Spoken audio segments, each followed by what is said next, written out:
দাম নিয়ে আতঙ্ক আছে, তবে এখনই শিক্ষা প্রতিষ্ঠান বন্ধের পরিস্থিতি হয়নি। সার্বক্ষণিক পর্যবেক্ষণ করছে সরকার।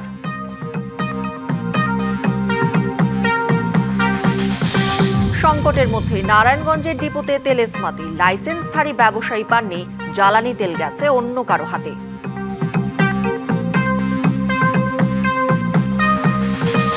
বৃষ্টি আর ঢলে হবিগঞ্জের হাওরে নষ্ট হয়েছে 11,652 হেক্টর জমির ধান, ক্ষতির পরিমাণ প্রায় 350 কোটি টাকা।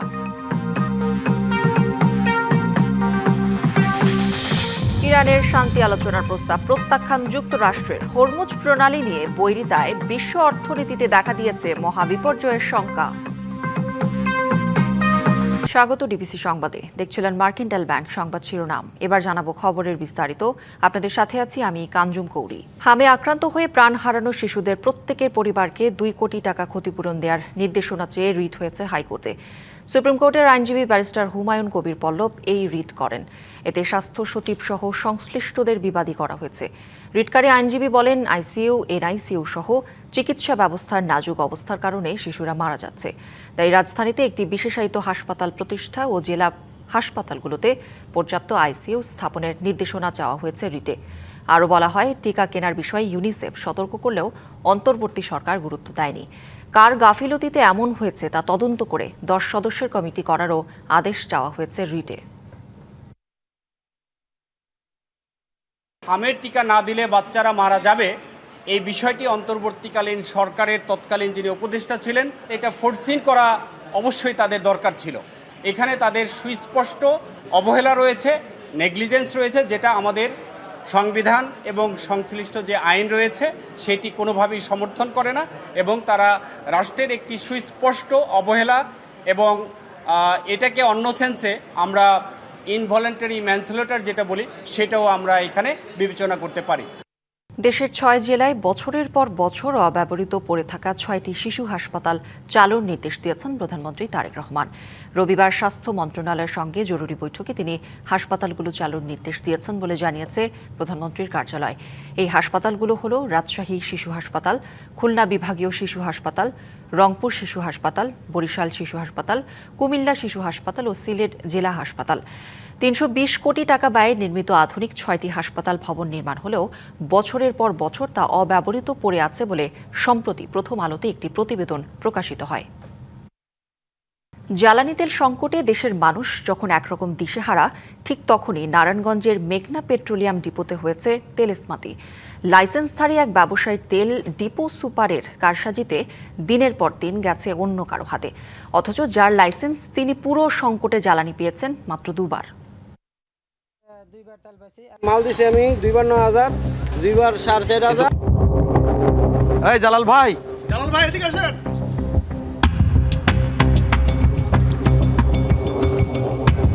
মাত্র কদিন আগের ঘটনা। দেশ জুড়ে তখন জ্বালানি তেলের সংকট চরমে। সেই সময় দোকানের তাক জুড়ে ধুলো, তেলের ড্রামে বাতাস, বিন্দু পরিমাণ ডিজেলও নেই। অথচ সরকারি কাগজ বলছে এই দোকানের লাইসেন্সে নারায়ণগঞ্জ ডিপো থেকে প্রায় প্রতিদিনই বের হয়েছে হাজার হাজার লিটার তেল। গাজীপুরের ভাওয়াল মির্জাপুর বাজারে প্রায় 30 বছর ধরে খোলা তেলের ব্যবসা করে আসছে মিশার্স জাহাঙ্গীর ট্রেডার্স। কৃষকের কাছে ডিজেল সরবরাহ করে পরিচিত এই প্রতিষ্ঠান, কিন্তু সাম্প্রতিক সংকটে পুরো সময় জুড়ে প্রতিষ্ঠানটি তেল পেয়েছে মাত্র 2 বার। 30 বছরের উপরে হবে আমার জন্মের আগে থেকে আব্বাই তেলের ব্যবসা করি। আমরা তেলের চাহিদা পূরণ করতে পারি নাই, মাত্র 2 বার তেল পেয়েছি এ পর্যন্ত, ক্রাইসিসের সময় থেকে এখন পর্যন্ত। অথচ নারায়ণগঞ্জের মেঘনা পেট্রোলিয়াম ডিপোর নথি বলছে ভিন্ন কথা। সেখানে দেখা যায় মাসের বেশিরভাগ দিনই এই প্রতিষ্ঠানের নামে তেল উত্তোলন করা হয়েছে। প্রশ্ন উঠেছে, তাহলে সেই হাজার হাজার লিটার তেল গেল কোথায়? আমার তো ডিপোর থেকে কোনো ফোন দেওয়া হয় নাই যে আপনার তেল নামে আছে। ফোন দিলে যদি কারো কাছে খোঁজ খবর নিতাম, বলতো যে না, আপনার নামে কোনো তেল উঠে নাই। 2 মাসে আমি 2 বার তেল পাইছি। একবার হলো 9,000 লিটার, আরেকবার পাইছি 4,500 লিটার। যে গাড়িতে তেল আনতাম ওই মহাজনকে ফোন দিতাম, দিলে বলে যে না ভাই, তেল তো পাইতেছি না, আপনার নামে তেল উঠে নাই। আমরা আনতাম হলো সুমন, নারায়ণগঞ্জে সুমনের গাড়িতে। ব্যবসায়ীর কথা স্পষ্ট, কোনো একটি চক্র তাদের লাইসেন্স ব্যবহার করে ডিপো থেকে নিয়মিত তেল উত্তোলন করেছে, অথচ প্রকৃত লাইসেন্সধারী ছিলেন অন্ধকারে। আমি ওখান থেকে যখন ফোন করি ওখানে ওই সুমনে তথ্যটা দেয় যে ভাই আজকে তেল আসছে আপনারা ডিপো সুপারের সাথে কোনো যোগাযোগ হয় না। আসলে মনে করেন যে আমার নামে যে এতগুলো প্রতিদিন তেল উঠতেছে এটা আমি জানি না, অথচ আমার এখানে এলাকায় মনে করেন যে কৃষককে তেল দিতে পারি নাই, যে চাহিদাটা গেল মনে করেন যে আমারে মনে করেন কৃষক মারতে চাইছে। ৩০ বছরের পুরনো ব্যবসা, অথচ 2 মাসে হাতে এসেছে মাত্র 2 চালান। বাকি সময়ে সরকারি কাগজে তেল গেছে, বাস্তবে আসেনি এক ফোঁটাও। তাহলে কারা তুলেছে এই তেল? দাঁড়িয়ে আছি গাজীপুর ভাওয়াল মির্জাপুর বাজারে। যে দোকানটি দেখছেন এই দোকানটি বহু বছর ধরে লাইসেন্সধারী খোলা তেল ব্যবসায়ী। এত তেল সংকটের মধ্যে কৃষকদের চাহিদা পূরণ করতে পারেনি, অথচ এদের লাইসেন্সেই প্রায় প্রতিদিন হাজার হাজার লিটার তেল বের হয়েছে নারায়ণগঞ্জ ডিপো থেকে, যার কোনো কানাকড়ি পায়নি তারা। তাদের তথ্য বলছে পুরো তেল সংকটের মধ্যে 2 বার পেয়েছেন তেল, তার মধ্যে 9,000 লিটার আর একবার 4,500 লিটার। তাহলে প্রতিদিন তাদের নামে এত হাজার হাজার লিটার তেল কোথায় গেল? সেই প্রশ্ন জানতে আমাদের গন্তব্য নারায়ণগঞ্জ তেলের ডিপোতে। নারায়ণগঞ্জ মেঘনা পেট্রোলিয়াম ডিপোতে গেলে গেটেই বাধা। সিকিউরিটি ও আনসার সদস্যরা কোনোভাবেই প্রবেশ করতে দিলেন না। বারবার ফোন করা হলেও depot super Jalal Ahmed call receive করেননি। কয়েক ঘন্টা গেটের বাইরে অপেক্ষা, তপ্ত রোদে কয়েক ঘন্টা দাঁড়িয়ে থেকেও সাক্ষাৎ দিলেন না। অন্যদিকে ভিতর থেকে নজরদারি চলছিল ডিবিসির উপর। কয়েক ঘন্টা পর অবশেষে একটি গোডাউন থেকে বের হতে দেখা যায় ডিপো সুপারকে, কিন্তু নিজের কক্ষে না গিয়ে অন্যদিকে হাঁটা শুরু করেন তিনি। এই জালাল ভাই, এদিকে আসেন। দেশে যখন মহামারী আকারে ধারণ করেছিল তেল সংকট, ঠিক সেই সময়ে এই যে পিছনে ডিপুটি দেখছেন, এই ডিপুর কিছু অসাধু কর্মকর্তারা কারসাজি করে একজনের তেল অন্যজনের নামে ভাগিয়ে নিয়েছে। গাজীপুরের এই ব্যবসায়ের তেল বহন করতেন সুমন নামের এক গাড়ির মালিক। তিনি দাবি করেন 4 বার সরবরাহ করেছেন, অথচ ব্যবসায়ী বলছেন পেয়েছেন মাত্র 2 বার।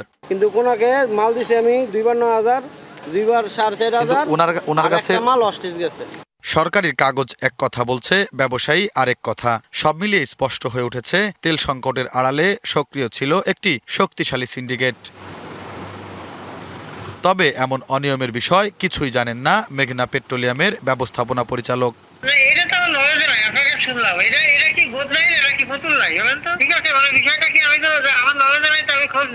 দেশ যখন জ্বালানি সংকটে দিশেহারা ছিল, তখন সিন্ডিকেট করে এভাবে সরকারি সম্পদ কাগজে কলমে উধাও করেছে একটি চক্র। তাদের বিরুদ্ধে কঠোর ব্যবস্থা নেওয়ার দাবি সর্বসাধারণের। শুভ খান, ডিবিসি নিউজ, ঢাকা।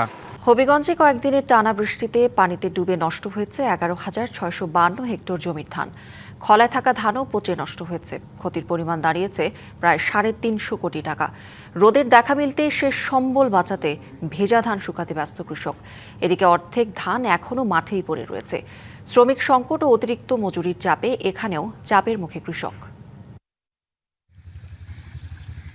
বৈশাখের শুরু থেকেই টানা ভারী বৃষ্টিতে হবিগঞ্জের বিভিন্ন হাওরে দ্রুত বাড়তে থাকে পানি। চোখের সামনেই পানিতে তলিয়ে যায় কৃষকের সোনালী স্বপ্ন। বছরের একমাত্র ভরসা বোরো ধান হারিয়ে দিশেহারা হয়ে পড়েন হাজারো কৃষক পরিবার।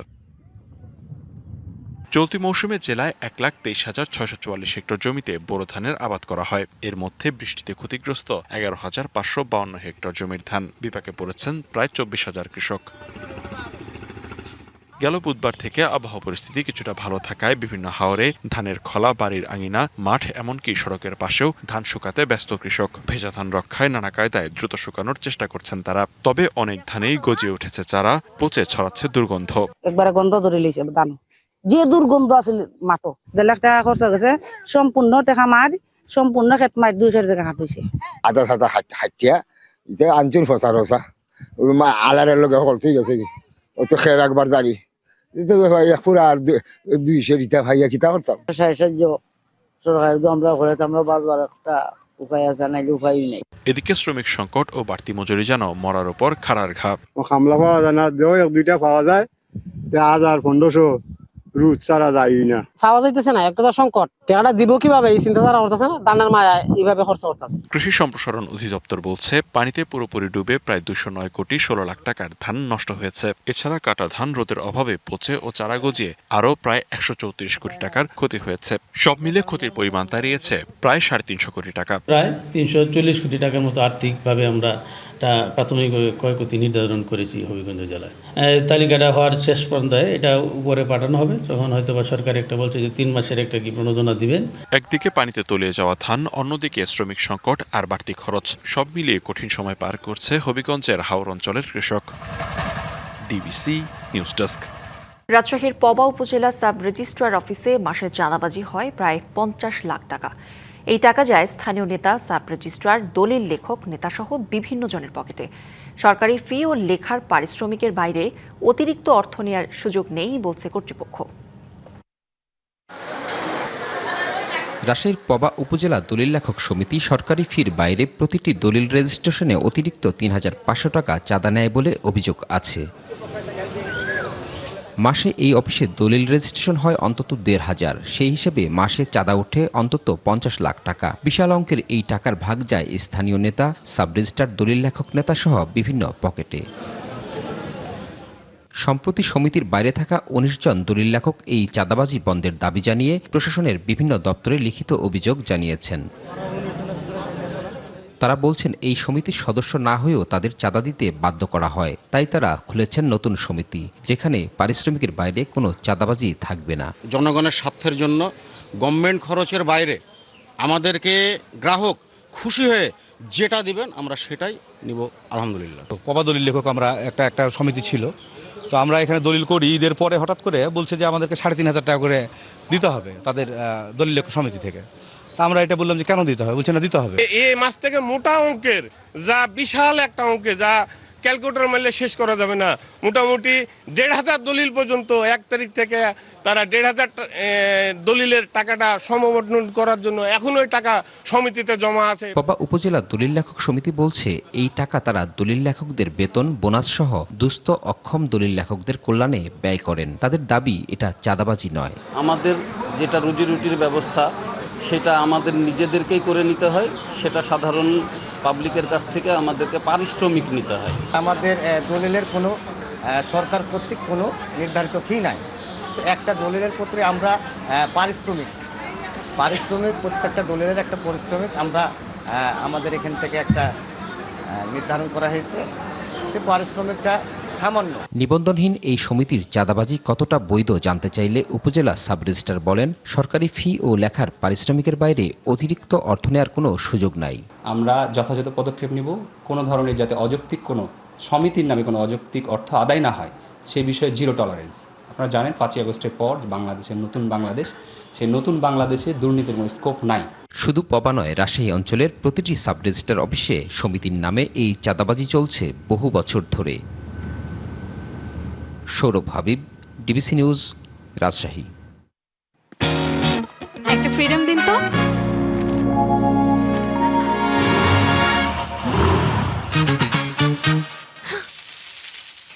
ফ্রিডম নিয়ে এলো স্কুটি নাকি গোল্ড অফার। স্টিকারে থাকা কিউআর কোড স্ক্যান করে প্যাকের ভেতরের কোডটি দাও আর প্রশ্নের উত্তর দিয়ে জিতে নাও স্কুটি অথবা গোল্ড কয়েন।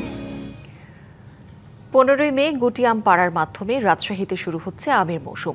আর চুয়াডাঙ্গার আটি, গুটি ও বোম্বাই জাতের আম বাজারে আসবে 13ই মে। রবিবার রাজশাহী ও চুয়াডাঙ্গায় জেলা প্রশাসকদের কার্যালয়ে অনুষ্ঠিত সভায় ম্যাঙ্গো ক্যালেন্ডার ঘোষণা করা হয়। এ সময় আম চাষি, ব্যবসায়ী ও কৃষি বিভাগের কর্মকর্তারা উপস্থিত ছিলেন।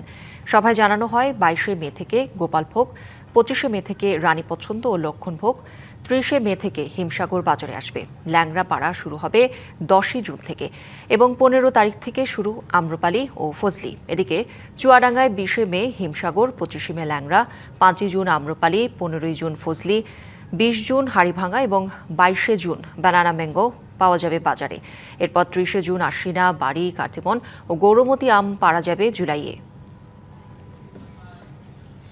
যুক্তরাষ্ট্র ইরানের মধ্যে শান্তি আলোচনা ইরানের প্রস্তাবকে সম্পূর্ণ অগ্রহণযোগ্য বলে প্রত্যাখ্যান করেছেন মার্কিন প্রেসিডেন্ট ডোনাল্ড ট্রাম্প। রবিবার ট্রুথ সোশ্যালে এই তথ্য জানান তিনি। ইরান যুদ্ধ বন্ধ, পরিস্থিতি শান্ত করা এবং হরমুজ প্রণালীতে নিরাপদ নৌ চলাচল নিশ্চিত করার উপর জোর দিয়ে যুক্তরাষ্ট্রের কাছে একটি প্রস্তাব পাঠায় মধ্যস্থতাকারী দেশ পাকিস্তান। প্রস্তাবে যুদ্ধের ক্ষতিপূরণ, মার্কিন নৌ অবরোধ প্রত্যাহার, নতুন হামলা না করার নিশ্চয়তার দাবি জানানো হয়েছে। তবে ট্রাম্প ট্রুথ সোশ্যালে এক পোস্টে ইরানের প্রস্তাব সরাসরি নাকচ করে দেন। এদিকে ইরান তাদের উচ্চমাত্রায় সমৃদ্ধ ইউরেনিয়ামের একটি অংশ পাতলা করার এবং বাকিটা তৃতীয় কোনো দেশে সরিয়ে নেওয়ার প্রস্তাব দিয়েছে। হরমুজ প্রণালীতে মার্কিন নৌ অবরোধ ও ইরানের পাল্টাপাল্টি হুমকিতে বিশ্ব অর্থনীতিতে দেখা দিয়েছে মহাবিপর্যয়ের শঙ্কা। এই সংকটের প্রভাব এখন শুধু সীমান্তে নয়, ছড়িয়েছে ইসরায়েলের রাজপথ থেকে মস্কোর ক্রেমলিন পর্যন্ত। সংকট নিরসনে পুতিন শান্তি আলোচনার আহ্বান জানালেও এটিকে যুক্তরাষ্ট্রের সামুদ্রিক দস্যুতা বলে দাবি করছে তেহরান। 10 সপ্তাহ পেরিয়ে গেলেও প্রশমিত হয়নি ইরান যুক্তরাষ্ট্র সংঘাত। মার্কিন সেন্ট্রাল কমান্ড সেন্টকম জানিয়েছে, ইরানের ওপর নৌ অবরোধ কঠোরভাবে কার্যকর করা হচ্ছে। গত 13 এপ্রিল থেকে এখন পর্যন্ত প্রায় 58টি বাণিজ্যিক জাহাজকে ইরানি বন্দরে প্রবেশে বাধা দিয়েছে মার্কিন নৌবাহিনী। এর মধ্যে 4টি জাহাজকে অচল করে দেওয়ারও খবর পাওয়া গেছে। এর জবাবে ইরানের পররাষ্ট্র মন্ত্রণালয়ের উপদেষ্টা আলী সাফারি অভিযোগ করেন, সামুদ্রিক দস্যুতা চালাচ্ছে যুক্তরাষ্ট্র। তেহরানের দাবি, হরমুজ প্রণালীতে স্বাভাবিক নৌ চলাচল নিশ্চিত করতে তারা প্রতিরোধ অব্যাহত রাখবে। এদিকে মার্কিন প্রেসিডেন্ট ডোনাল্ড ট্রাম্প জানিয়েছেন, প্রয়োজনে আবারও শুরু হবে প্রজেক্ট ফ্রিডম। মূলত হরমুজ প্রণালীতে আটকে পড়া জাহাজগুলোকে সামরিক প্রহরায় বের করে আনাই এর লক্ষ্য। তবে তেহরান বলছে, তারা এই জলপথের উপর কোনো আগ্রাসন মেনে নেবে না। এটির জটিল সংঘাত। ইরান ও উপসাগরীয় দেশগুলোর সঙ্গে আমাদের সম্পর্ক ভালো রয়েছে। আমরা আশা করি দ্রুতই এই সংঘাতের অবসান হবে, কারণ এখন আর কেউ এই সংঘাত দীর্ঘায়িত করতে চায় না। এমন উত্তপ্ত পরিস্থিতিতে মস্কোর ক্রেমলিনে বিশ্ব গণমাধ্যমের মুখোমুখি হন রুশ প্রেসিডেন্ট ভ্লাদিমির পুতিন। তিনি উভয় পক্ষকে সংযত হওয়ার আহ্বান জানান। এটি জটিল সংঘাত। ইরান ও উপসাগরীয় দেশগুলোর সঙ্গে আমাদের ভালো সম্পর্ক রয়েছে। আমরা আশা করি দ্রুতই এই সংঘাতের অবসান হবে, কারণ এখন আর কেউ এই সংঘাত দীর্ঘায়িত করতে চায় না। অন্যদিকে ব্রিটেন ও ফ্রান্স যৌথভাবে হরমুজ প্রণালীর নিরাপত্তা দিতে যুদ্ধজাহাজ মোতায়েনের পরিকল্পনা করছে। বিশ্ব অর্থনীতিকে খাদের কিনারা থেকে বাঁচাতে এখন সবার নজর ইরানের পরবর্তী পদক্ষেপের দিকে। Irteza Chowdhury, DBC news desk. রাশিয়া ইউক্রেন যুদ্ধ 4 বছর পেরিয়েছে। দ্বিতীয় বিশ্বযুদ্ধের পর ইউরোপের সবচেয়ে বড় এই সংঘাতের এবার ইতি টানার ইঙ্গিত দিলেন রুশ প্রেসিডেন্ট ভ্লাদিমির পুতিন। মস্কোয় বিজয় দিবসের প্যারেড শেষে পুতিন জানান, পরিস্থিতি এখন শেষের দিকে, তবে আলোচনার টেবিলে বসার আগে জুড়ে দিয়েছেন বিশেষ শর্ত।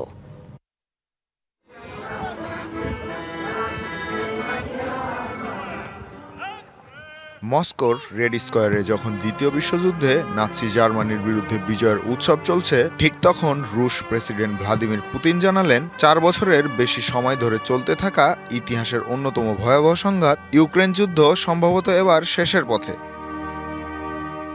তবে এই ইতিবাচক সুরের আড়ালেও রয়েছে শক্ত অবস্থান। পুতিন জানিয়েছেন, শান্তি চুক্তির শর্তগুলো আগে চূড়ান্ত হতে হবে, তবেই তিনি ভলোদিমির জেলেনস্কির সাথে সরাসরি আলোচনায় বসবেন। প্রয়োজনে মস্কো কিংবা কোনো নিরপেক্ষ দেশে হতে পারে এই বৈঠক। তবে আলোচনার অংশীদার হিসেবে তার পছন্দ জার্মানির সাবেক চ্যান্সেলর গেরহার্ড শ্রোডারকে।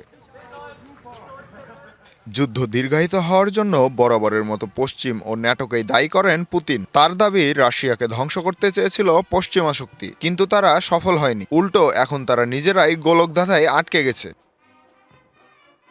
কিন্তু কেন হঠাৎ এই সুরবদল? বিশ্লেষকরা বলছেন, 4 বছরের যুদ্ধে রাশিয়ার $3 ট্রিলিয়ন অর্থনীতি এখন প্রবল চাপের মুখে। অন্যদিকে মার্কিন প্রেসিডেন্ট ডোনাল্ড ট্রাম্পের যুদ্ধবন্ধের প্রবল আকাঙ্ক্ষা এবং বর্তমান 3 দিনের যুদ্ধবিরতি পুতিনকে নতুন করে ভাবাচ্ছে। গবেষকরা বলছেন, পুতিন সম্ভবত বুঝতে পেরেছেন, এই যুদ্ধে তার নিরঙ্কুশ জয় পাওয়া সম্ভব নয়।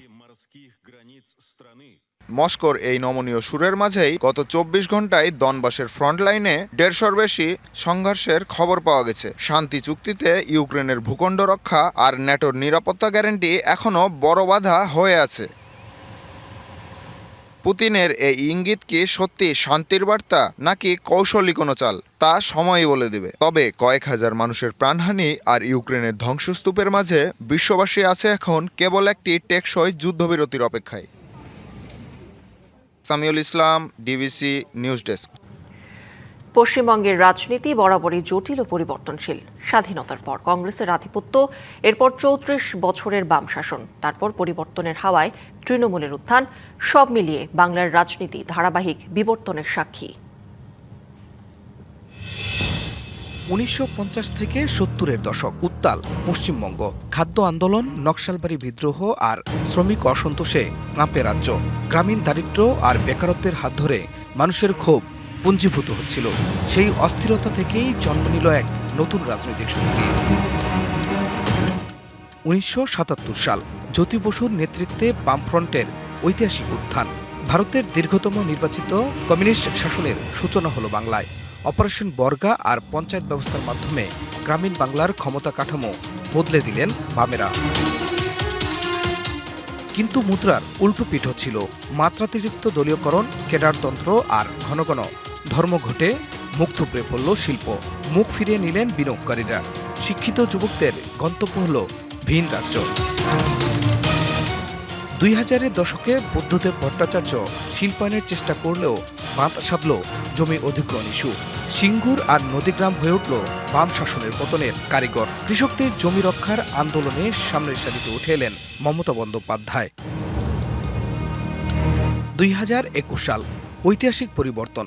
তৃণমূল কংগ্রেসের বিপুল জয়ে অবসান হল দীর্ঘ 34 বছরের বাম জামানার। মমতা বন্দ্যোপাধ্যায়ের জনকল্যাণমূলক প্রকল্পগুলো দ্রুত জনপ্রিয়তা পেল। তবে রাজনীতির চাকা ঘুরতে সময় নেয় না। 2014-এর পর জাতীয় রাজনীতির প্রভাবে বাংলায় দ্রুত উত্থান ঘটে ভারতীয় জনতা পার্টির। হিন্দুত্ববাদী জাতীয়তাবাদ আর দুর্নীতির অভিযোগকে হাতিয়ার করে বাম ও তৃণমূলের বড় ভোট ব্যাংকে থাবা বসায় গেরুয়া শিবির। একসময়ের আন্দোলনকারী নেতারা শিবির বদলে নতুন সমীকরণ তৈরি করেছেন। পশ্চিমবঙ্গের রাজনীতি এখন আর কেবল শ্রেণী সংগ্রামের নয়, বরং ধর্মীয় পরিচয়, নাগরিকত্ব আর উগ্র রাজনৈতিক প্রতিযোগিতার এক নতুন রণক্ষেত্র। পশ্চিমবঙ্গের মানুষ বরাবরই রাজনৈতিকভাবে সচেতন। এখানকার ক্ষমতা চিরস্থায়ী নয়, বাম হোক বা তৃণমূল কিংবা আজকের বিজেপি। জনতা ক্ষমতার মসনদে তাদেরই বসিয়েছে যারা সময়ের দাবি পূরণ করতে পেরেছে। খান মোহাম্মদ মুকুল, ডিবিসি নিউজ ডেস্ক। সংবাদে এই ছিল এখনকার মতো। ডিবিসি নিউজের সংবাদগুলো পড়তে ভিজিট করুন dbcnews.tv আর ভিজিট করুন ডিবিসির ফেসবুক পেজ এবং ইউটিউব চ্যানেল। ডিবিসির সঙ্গেই থাকুন।